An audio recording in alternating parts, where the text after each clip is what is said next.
kita dari kelompok 4. Yang pertama ada saya sendiri, Dwi Anjani, dan di sini sudah ada partner saya, yaitu ada Mbak Ica, Mbak Majidah Agil, sama Mbak Caca.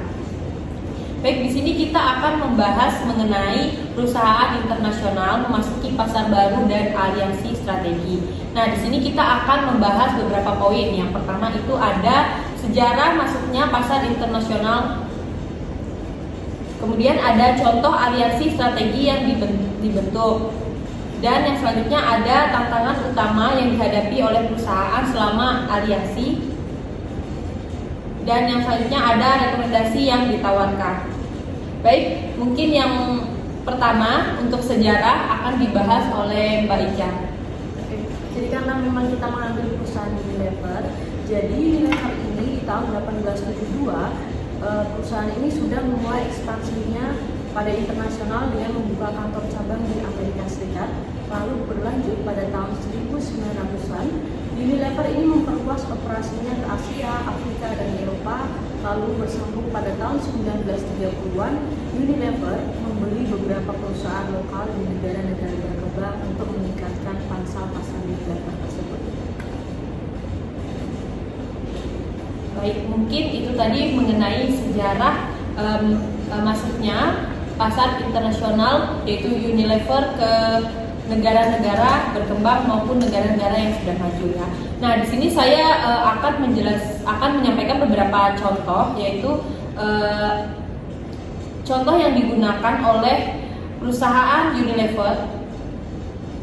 Yang pertama itu ada Unilever dan PepsiCo. Nah, di sini Unilever membentuk aliansi strategi pada tahun 1997 untuk memproduksi dan mendistribusikan barang-barang makanan seperti minuman ringan dan makanan ringan. Nah, itu lingkupnya mencakup seluruh dunia begitu. Nah, yang kedua ini ada Unilever dan McD. Nah, di sini mereka bekerja sama untuk menyediakan produk makanan dan minuman juga yang berupa makanan siap saji atau makanan junk food begitu ya.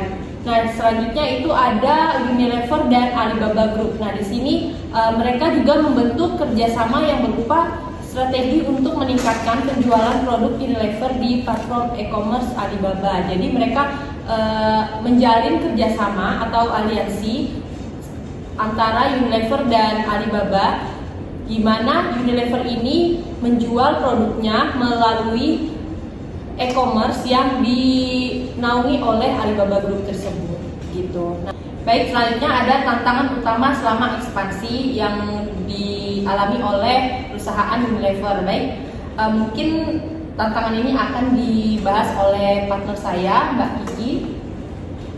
Oke, jadi selama ekspansinya, Unilever menghadapi beberapa tantangan utama, diantaranya yaitu ada persaingan global. Di pasar global yang sangat kompetitif, Unilever harus bersaing dengan perusahaan besar lainnya seperti Procter, Gamble, dan Nestle yang memiliki merek dan produk yang serupa. Ini memaksa Unilever untuk terus berinovasi dan memperkenalkan produk baru mereka. Kemudian ada penyesuaian dengan pasar lokal. Dengan hadir di berbagai negara, Unilever harus menyesuaikan produk dan strategi pemasarannya dengan kebutuhan dan preferensi lokal, baik dari segi rasa, budaya, hingga regulasi pemerintah yang berbeda-beda. Kemudian ada keberlanjutan dan tanggung jawab sosial.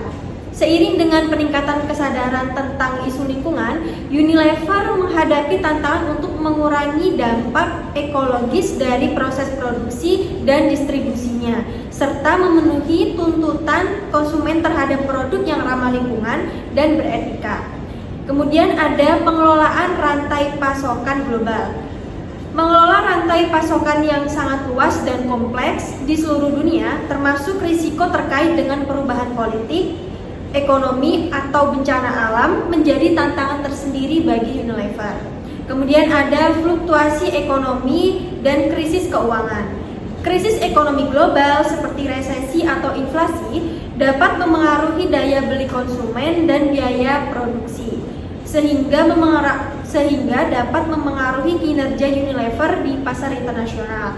Kemudian yang terakhir ada tantangan regulasi dan peraturan. Setiap negara memiliki peraturan yang berbeda mengenai keamanan produk, pajak, dan regulasi industri yang menuntut Unilever untuk selalu mematuhi standar yang berlaku di masing-masing pasar.